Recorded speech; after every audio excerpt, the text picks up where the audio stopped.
Good afternoon, everybody. How are you today? And welcome to the latest edition of Drew Mania Live. So great to have you with us for this Wednesday, the 15th day of January, the year 2019. And of course, this is yours truly, Andrew L. Perry.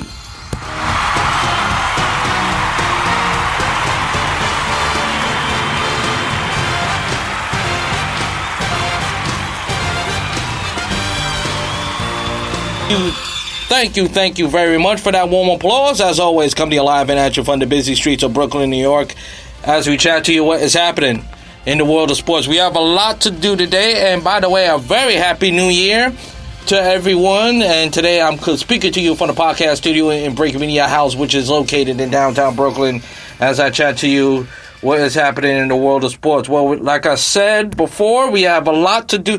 I hope everybody had a tremendous holiday. You know, it's my first time. I'm not gonna lie to you, folks.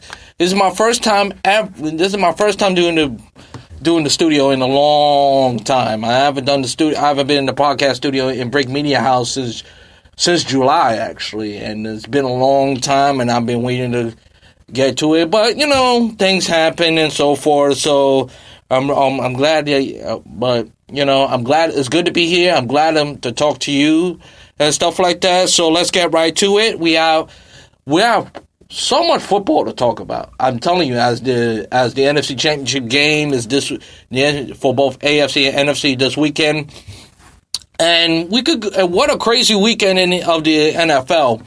But before we get into all that, let's start off with the college football for a second. As LSU won the national championship last night. Well, not last night, but Monday night, I mean. They were by the score of Joe Burrow, show you why he won the Heisman, and show you by far he was the best quarterback this season. It wasn't even close. And probably the best season a quarterback has in a long, long time. Now, you can make a case. To me, you can make a case. Probably one of the best season a quarterback has in a long time. But LSU was too explosive, man. It really was. When I seen him in Alabama, when I watched the game against Alabama, I never see Alabama defense gets destroyed by one quarterback. I know Johnny Manziel won the game. I know Johnny Manziel beat Alabama in the defense, but you never, in my wildest dreams, since Nick Saban been the coach in 2009, has seen a lot of vulnerable. Vulnerable is the right word for how vulnerable Alabama look until we saw this year, where Joe Burrow just went off, and that's basically what we saw in the national championship game. Now, in against Clemson, I thought it was going to be a close game. I'm not gonna lie to you, but I expect to be a rout. And mind you, Clemson had the lead at one point, and from that point on, and from LSU take the lead, that was it. That's basically it. Clemson had Clemson have a good defense, but they had no answers in the second half. And from that point on, LSU was the better team. Case closed, you know, and deserved to win that title. And and the coach of LSU, every time I listen to him, he reminds me of Hulk Hogan. I'm sorry. Every time I listen to his voice, he reminds me of a wrestler. I wouldn't be surprised he would be a great professional wrestler. But be as it may, but nevertheless, I thought LSU did a fantastic job. They were the best team the whole entire year. They deserve to be number one as far as I'm concerned. Even though one of my coworkers thought Love, who's a big Ohio State lover, but I thought LSU was the best team the whole entire year. I really do. As for Clemson, you know, eventually it was going to happen. Sooner or later, the Clemson, Battle of the Tigers. So give me a battle of the Tigers, But Clemson has been playing this Russian route, has played a lot of close games this year. The one against North Carolina. The one against the one I really don't remember, or the ones I don't remember on top of my head, but they play a lot of close games this year, and eventually, when you play a lot of close games, eventually, things are going to come back to haunt you, and that's exactly what happened from Clemson. And as far as I'm concerned, there's not much to say. LSU was the better team. Joe Burrow is going to be is going into the NFL draft because he's a senior. Will he go to the Bengals? We don't know. But he's going to be a top pick come in April, which is a few months from now. And that's the end of the college football season and so forth, And let's skip right away to the NFL. A lot of divisional games. First of all, the San Francisco 49ers. After the first half, after that interception by Jimmy Garoppolo, by the second half, the San Francisco 49ers just showed you why they were the number one seed in the NFC. And remind you, they were back to the hit. They have a good history. The 49ers, as the number one seed, never lost as the number one seed, and they show it again when they played the Minnesota Vikings, who, by the way, were one of the best defense in the NFL. So let's give the Vikings some love. They were the best team. They were a hell of a team. They really were. No question about it. All right, they play their ass off and everything. And basically, 49ers, the defense, for the most part, to me, wasn't starting the first half, but by the second half, they flexed their muscles and deserve to go to the NFC title game. And they are the most complete team, and they are the completest team in the NFL right now. They really are, and they really are. Jimmy Garoppolo first did not look like a first year quarterback. I think being behind Tom Brady for so long, he learned a lot, and even though he made that, like I said, he made that interception on Kendricks in the first half, and by the second half, he woke up and just put the team on his back, literally, and the 49ers go on to win to beat the Minnesota Vikings to host the NFC title game against the Green Bay Packers. As far as the Green Bay Packers, that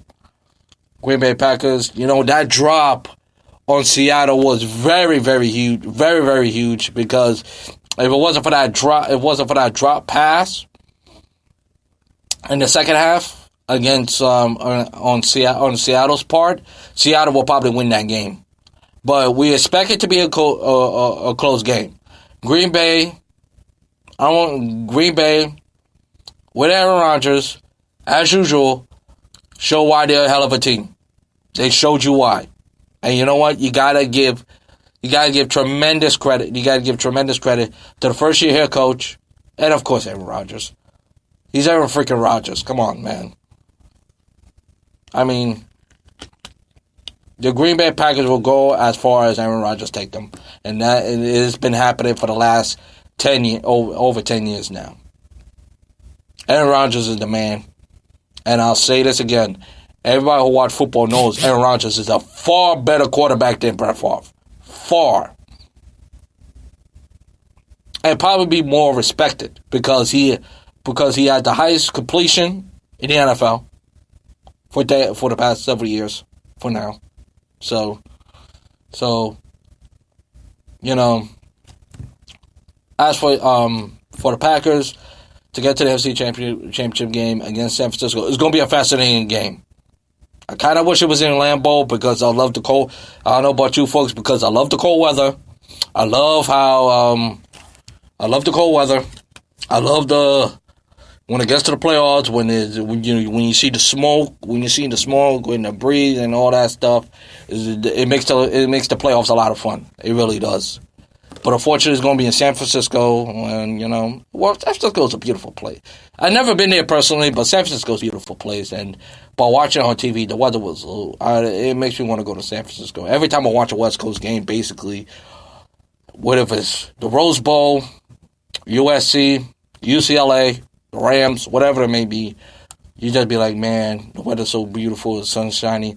I want to go to California. I want to pack my bags and go, basically. That's basically what it is.